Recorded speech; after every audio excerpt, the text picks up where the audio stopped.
Otávio Facuri foi ouvido hoje pela CPI da pandemia. O empresário e presidente do PTB em São Paulo disse que não negociou vacinas, não pagou por reportagens e é apenas um cidadão que tem opinião. Munido de um habeas corpus, Otávio Facuri foi ouvido pela CPI da pandemia nesta quinta-feira. Em sua fala inicial, defendeu a liberdade de expressão, citando uma decisão do ministro do STF, Alexandre de Moraes.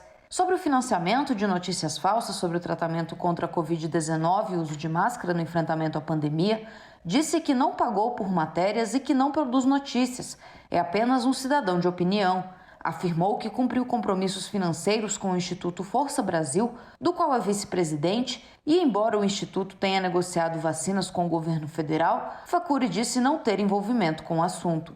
Em relação à Davat, essa história toda, que eu soube depois, eu só vim a saber da reunião com o Davat, que tinha, depois que aconteceu, até porque eu não fico em Brasília, fico em São Paulo, tenho uma outra vida, uma vida empresarial, uma vida de trabalho, de outros negócios, vim a saber depois que ela aconteceu, tanto que eu não fui citado por nenhum dos depoentes aqui, não conheço nenhum dessas pessoas que estão envolvidas nessa transação. O empresário insistiu que as vacinas não têm eficácia comprovada e, por essa razão, defende que o uso dos imunizantes não seja obrigatório. Eu só sou favorável que não seja obrigatório e que seja feito, dado ao conhecimento de todo mundo que está sendo oferecida a vacina, que existe uma fase de teste, que tem alguns efeitos colaterais ainda não são sabidos, não se sabe, tem muita incerteza. Para mim e para a minha família, que é meu direito dentro da minha casa, dado que existe incerteza, existem testes, existem reações adversas que ainda não são sabidas, que aguarde o final do nível 3 de testagem para decisão. É uma simples decisão a favor da liberdade. Nós queremos saber por que o senhor dissemina a sua opinião contra as vacinas. Porque num país livre você tem direito de disseminar a sua opinião. A Anvisa se manifestou durante a reunião e frisou que todas as vacinas em uso no Brasil são seguras, foram aprovadas e passaram por testes. As falas de Facuri foram criticadas pelos senadores, que afirmaram que ele induz as pessoas a erros que podem causar a morte. O senhor é uma pessoa que é bem financeiramente.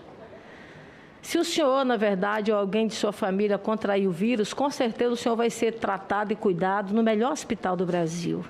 O senhor talvez tenha aí acesso à UTI aérea para se transportar de forma imediata para o melhor hospital do Brasil e fazer o atendimento e o tratamento de forma à altura, com grandes médicos no Brasil.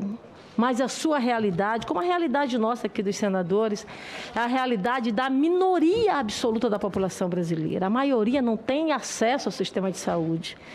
E a saúde pública ainda é muito defasada. Quando o senhor usa suas redes sociais para questionar, por exemplo, o uso da máscara e fazer o incentivo à aglomeração, o senhor, por tabela, está mandando o pessoal se contaminar mesmo. Quando o senhor coloca, o senhor chegou a postar, por exemplo, aqui a questão da imunidade do rebanho, que o senhor seria uma situação mais ou menos parecida, porque também teve o vírus, não é? A imunidade do rebanho, ela mata as pessoas. Como o próprio nome já diz, é desumano. A imunidade do rebanho que não mata é aquela que as pessoas alcançam de forma rápida pela vacina. Pela contração, contraindo a doença, é empurrar as pessoas para a morte. Não sou médico, não pretendo que as pessoas me obedeçam, me sigam. Nesta quinta-feira, o senador Omar Aziz, presidente da CPI da pandemia, disse que o relatório será apresentado no dia 19 de outubro e a votação será no dia seguinte. Na próxima semana, novos depoimentos serão colhidos, entre eles do dono da VTC-Log e da Agência Nacional de Saúde Suplementar. Omar Aziz disse ainda que, com o encerramento da CPI da pandemia, o Senado deve retomar a CPI das fake news e que um vasto material será compartilhado pela Comissão Parlamentar de Inquérito.